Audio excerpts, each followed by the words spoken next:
কার আজকে আপনাদের একটা জীবন কাহিনী দেখাবো।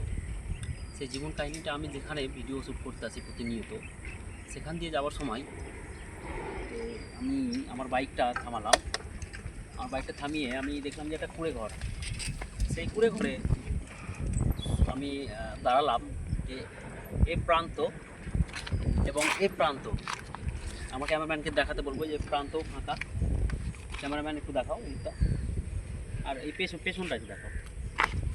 আমার ক্যামেরাম্যান দেখাচ্ছে, দেখুন সেই গঙ্গার ধার দিয়ে রাস্তা, তারই মাঝে একটি ছোট্ট কুটিরটি দেখাও। এবং একজন বসে আছেন, ওনার কাছে আমি ক্যামেরাম্যানকে নিয়ে আসতে বলবো।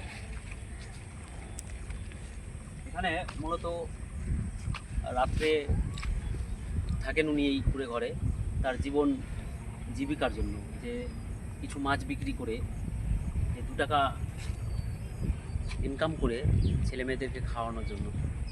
তো মানুষ কত অসহায় হলে গোটা রাত একটা নির্জন রাস্তায় তিনি একটা কুঁড়ে ঘরে বিগত অনেক দিন থেকেই থাকেন।